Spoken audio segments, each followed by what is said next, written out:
दोस्तों, आइए जानते हैं हनुमान चालीसा का चमत्कार। व्हीलचेयर पर बैठी सावित्री देवी हमेशा की तरह प्रभु राम नाम का जप कर रही थी। रघुकुल रीत सदा चली आई, प्राण जाए पर वचन न जाए। तभी सावित्री पास रखी मेज से पानी का गिलास उठाने की कोशिश करती है, पर पानी का गिलास गिर जाता है। सावित्री की आंखों में आंसू आ जाते हैं। वह मन में सोचती है, हे प्रभु राम, यह कैसी जिंदगी दी है तुमने मुझे। एक बोझ बनकर रह गई हूँ मैं। क्या मुझे इस मुसीबत से निकालने का कोई रास्ता नहीं है? तभी पड़ोस की लड़की गिलास गिरने की आवाज़ सुनकर आ जाती है और कहती है, क्या हुआ आंटी? सावित्री देवी बोली, कुछ नहीं माला बेटी, मैं पानी पीने के लिए गिलास उठा रही थी, पर गिलास गिर गया। माला कहती है, आप मुझे आवाज़ दे देती, आपकी आवाज़ मेरे घर तक आ जाती है। पर कोई बात नहीं, अभी मैं आ गई हूँ, यह लीजिए पानी। यह कहकर माला एक गिलास में पानी डालकर सावित्री को देती है। माला कहती है, लगता है ज्योति आज काम पर जल्दी निकल गई। सावित्री बोली, हाँ बेटी, सुबह सुबह ताज़े फूल लेना, फिर उनकी माला बनाना और मंदिर के बाहर बेचना। अगर जल्दी ना निकले तो ताज़ा फूल नहीं मिल पाएंगे, तो फिर वो दहाड़ी कैसे कमाएगी। सावित्री के बुढ़ापे का सहारा ज्योति ही थी। कुछ साल पहले सावित्री एक एक्सीडेंट में अपने पति को खो चुकी थी और खुद भी इस एक्सीडेंट में चोट खाकर व्हील चेयर पर आ गई थी। ज्योति मंदिर के बाहर फूल लेकर बैठी थी। फूल भी बेच रही थी और साथ साथ मालाएं भी बनाती जा रही थी। वह मन में सोच रही थी, हे प्रभु, आज तो कुछ खास बिक्री भी नहीं हुई, बस 2-4 मालाएं और बिक जाए तो आज की दिहाड़ी बन जाएगी। तभी ज्योति के कानों में एक बच्चे की आवाज़ पड़ी, बचाओ बचाओ, अरे कोई बचाओ। आवाज़ मंदिर के पास वाले तालाब से आ रही थी। ज्योति भागकर तालाब के पास पहुंची। उसने देखा कि एक बच्चा तालाब में डूब रहा है। ज्योति ने तालाब में छलांग लगा दी। मंदिर के पास बने उस तालाब में लोग सिक्के फेंककर हाथ जोड़कर नमन करते थे। दूसरों की देखा देखी उस बच्चे ने भी तालाब में सिक्का फेंका और सिक्का फेंकने में उसका पैर फिसल गया। ज्योति किसी तरह उस बच्चे को बचाकर बाहर ले आई। तभी वहाँ खड़े लोग ज्योति की प्रशंसा करने लगे, अरे वाह, तुम तो बहुत बहादुर लड़की हो। लगता है तुमने बहुत छोटी उम्र में ही तैराकी सीख ली थी, आज काम आ गई। परंतु इस बच्चे के माता पिता कहाँ है? तभी उस बच्चे के माता पिता वहाँ पहुँच गए। उस बच्चे की माँ उसे गले लगाते हुए रोने लगी। तभी वहाँ खड़े हुए एक आदमी ने बताया, अरे बहन जी, आपके बच्चे को इस फूल वाली ने बचाया है, बेचारी की बिक्री पर भी असर पड़ेगा। पर इसने किसी बात की परवाह ना करते हुए आपके बच्चे को बचा लिया। उस बच्चे के पिता ने ज्योति से कहा, तुम्हारा बहुत बहुत धन्यवाद। यह लो, हमारी ओर से कुछ पैसे रख लो। तुम्हारी बिक्री का जो नुकसान हुआ है वह पूरा हो जाएगा। बाकी तुमने हमारे बच्चे की जो जान बचाई, उसका एहसान तो हमारे ऊपर हमेशा ही रहेगा। ज्योति बोली, नहीं नहीं अंकल, मुझे पैसे नहीं चाहिए। यह मेरे छोटे भाई की तरह है। वैसे भी किसी की मदद करने के लिए कभी पैसे नहीं लेने चाहिए। मेरी माँ ने यही सिखाया है। उस बच्चे के पिता यह सुनकर खुश हो गए और बोले, वाह, तुम्हारे संस्कार बहुत अच्छे हैं बेटी, हम तुम्हारा एहसान कभी नहीं भूलेंगे। ज्योति वापस अपनी फूलों की दुकान पर चली गई और टोकरी में पड़ी अपनी मालाओं को देखते हुए सोचने लगी, यह मालाएं तो अभी तक नहीं बिकी, आज की दहाड़ी तो गई। वह ऐसा सोच ही रही थी कि तभी एक छोटी सी किताब उसकी टोकरी में आकर गिरी। उसे देखकर वह थोड़ा चौंक गई। अरे यह क्या? यह तो हनुमान चालीसा है, पर यह कहाँ से आ गई? तभी एक बूढ़ा सा व्यक्ति जिसके हाथ में काफ़ी सारी किताबें थी उसके पास आया और बोला, बेटा, यह किताब मेरी है। मैं हनुमान चालीसा और पूजा की किताबें बेचकर अपना गुजारा चलाता हूँ।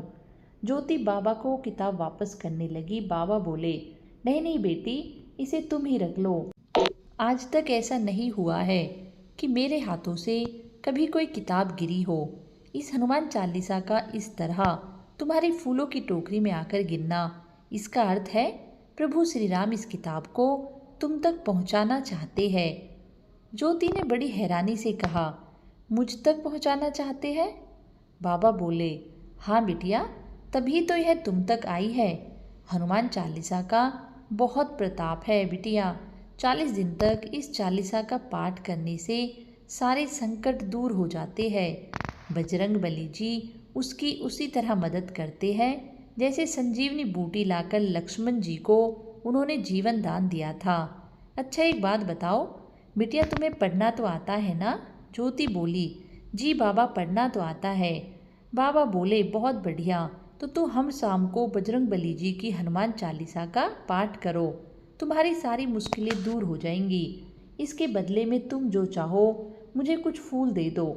मैं प्रभु श्री राम और बजरंग बली के चरणों में प्रणाम कर उनका आशीर्वाद ले लूँगा। बाबा ने ज्योति से फूल लिए और चले गए।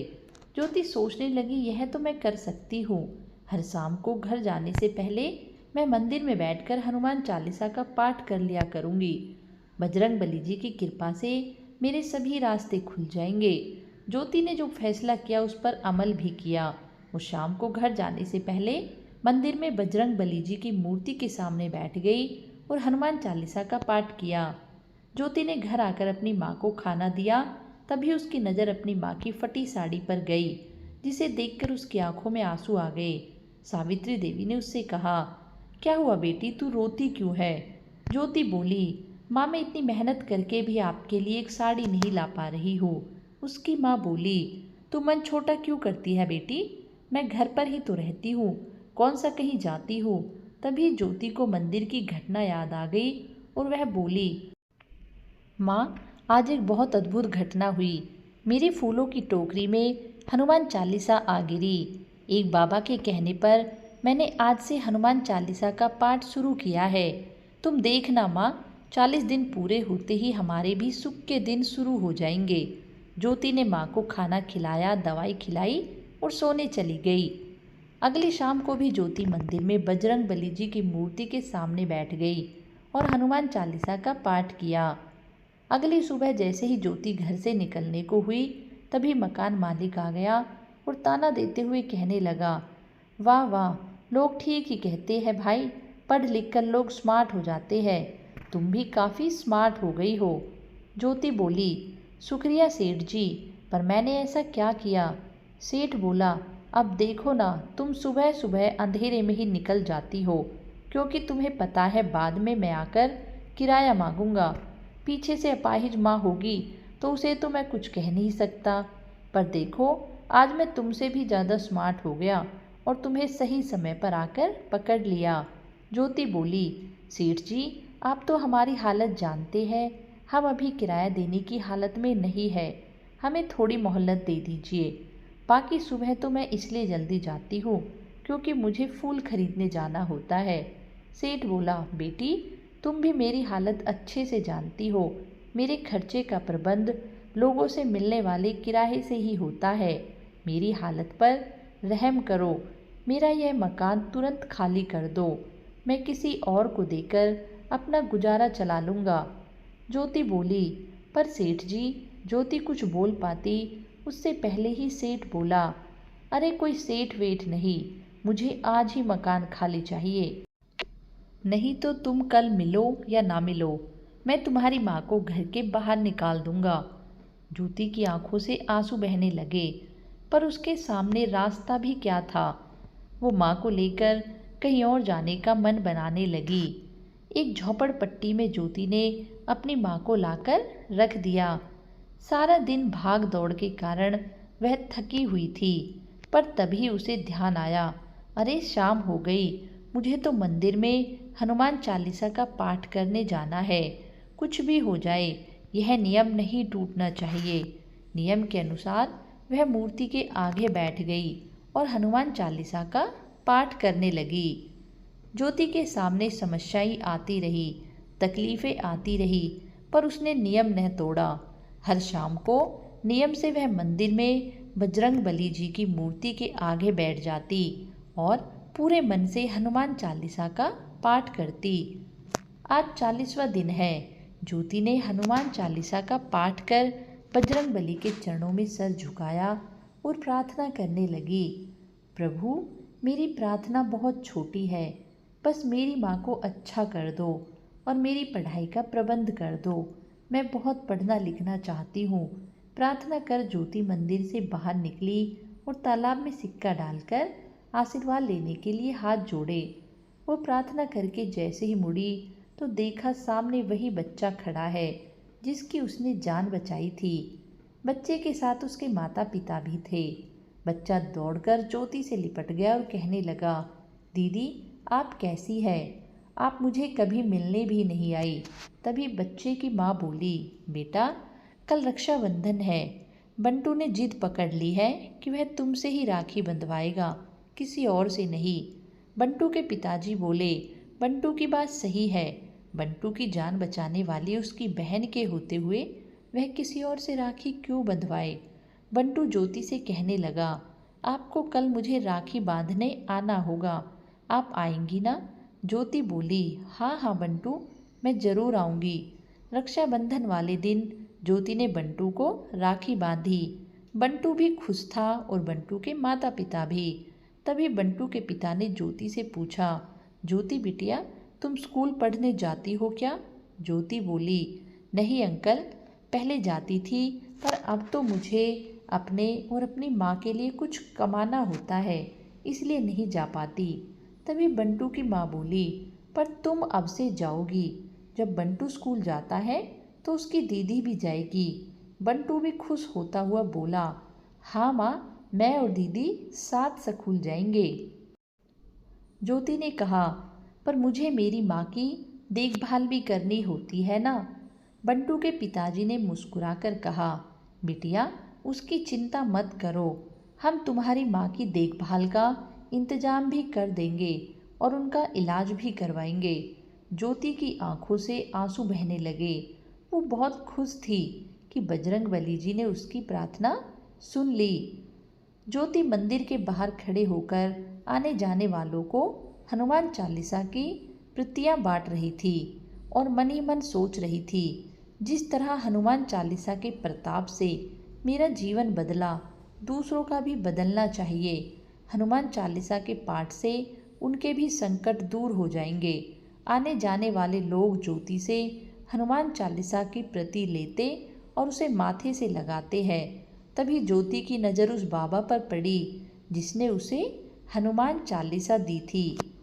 ज्योति उस बाबा के पास गई और बोली, प्रणाम बाबा, आपने सही कहा था, हनुमान चालीसा के पाठ से मेरा पूरा जीवन बदल गया, मेरे जीवन की मुश्किलें दूर हो गई। बाबा मुस्कुराते हुए बोले, इसमें तुम्हारी भी तो हिम्मत है बेटी, तुमने अपना नियम नहीं तोड़ा। एक बार प्रण करके नियम से काम को किया जाए तो सफलता अवश्य ही मिलती है।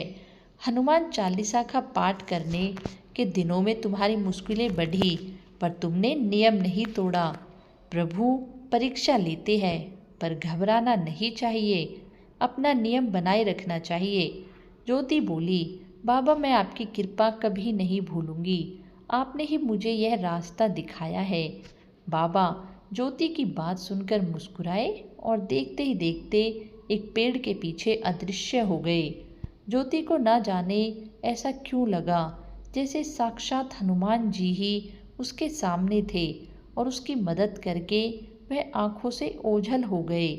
ज्योति ने हाथ जोड़कर आंखें बंद की, सर झुकाया और बस इतना ही कहा, जय बजरंगबली, जय श्री राम।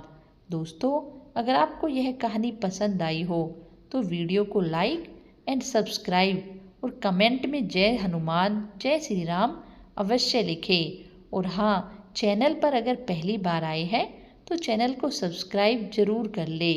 जय श्री राम, जय हनुमान। जिस तरह हनुमान जी ने उस लड़की की कामना पूरी की, आपकी भी करें। धन्यवाद।